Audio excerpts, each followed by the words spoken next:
CNN, a veteran Florida trooper was fatally shot on Interstate 95 after pulling over to assist a disabled vehicle, police said. A passing off-duty police officer from another jurisdiction witnessed the shooting and killed the suspect, said Colonel Gene Spaulding, director of the Florida Highway Patrol. The suspect was later identified as Franklin Reed III. The highway was shut down for several hours Wednesday as investigators processed the scene, which unfolded in the shoulder of the northbound lane, about 6 miles west of Palm City. Trooper Joseph Bullock, who spent 19 years with the Highway Patrol, saw what he thought was someone having car trouble about 10:15 a.m. He pulled over to help, and the suspect who was with the disabled vehicle shot him, resulting in fatal injuries, Spaulding told reporters. Several law enforcement agencies responded to the highway slaying. A Riviera Beach police officer who was passing by engaged the suspect, fatally shooting him, he said. Read more. The Riviera Beach officer was not injured, he said. Our troopers, they worked with Bullock closely.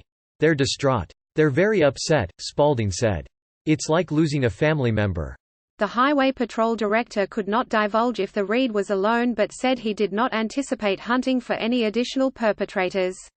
That could change, he said. Gunshots erupts as fireman tries to help. Aerial footage showed dozens of law enforcement and first responder vehicles parked in the highway and shoulder as investigators worked. A white sheet lay on the ground next to the open door of a trooper's car. About 5 or 6 car lengths in front of the cruiser, a body could be seen in the grass. Riviera Beach Fire Rescue spokesman Dwayne Watson was driving home when he passed the scene and stopped to help, he told CNN affiliate WPTV. I just saw the trooper and he was on the ground, he told the station. I saw people in a chaotic state of mind. Everybody was on their cell phones.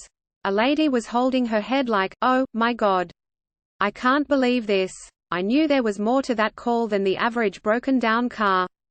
Just watched related, ex-Illinois state trooper killed at Cigar Lounge. Replay more videos, must watch related, ex-Illinois state trooper killed at Cigar Lounge 148. He turned around and upon approaching the scene Watson saw a policeman on the ground, he said.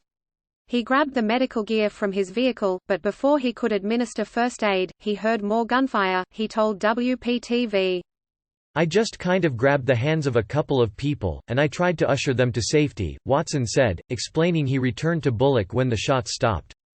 His instinct was to drag Bullock to safety, but he quickly realized Bullock was dead, he said. A tragic loss. Bullock, 42, served in the U.S. Air Force before joining Highway Patrol. He graduated the Florida Highway Patrol Training Academy in 2001 and worked his entire career out of Troop L in Fort Pierce. As a trooper, he served as a field training officer, mentoring other lawmen, and his colleagues considered him a leader, Spaulding said. He was just a great guy, he said. Joe was one of those troopers that went out every day, did his job quietly, professionally and with the utmost dedication, and it is a tragic loss, the colonel said. It will take a long time for the Florida Highway Patrol to heal. Just watched related, police in Texas step up for fallen officer's family. Replay more videos. Must watch related, police in Texas step up for fallen officer's family. 251. Dozens of police cruisers, motorcycles and other emergency vehicles escorted the ambulance carrying Bullock to a medical examiner's office in Fort Pierce. 3 policemen saluted the ambulance from the sidewalk as it passed. Bullock is the 49th trooper to die since the Florida Highway Patrol's founding in 1939, Spaulding said. People don't realize when you approach a car, even a disabled vehicle or a car on a traffic stop, you're not only worried about what's inside that car and what danger is waiting for you, he said. You're also concerned about the 80,000-pound tractor trailers that are barreling down the highway behind you. Your attention is divided. You have to be very, very cautious, very careful, and it's a dangerous job. The Florida Department of Law Enforcement will lead the investigation with assistance from the Martin County Sheriff's Office and State's Attorney's Office. Correction, this story has been updated with Trooper Joseph Bullock's correct first name.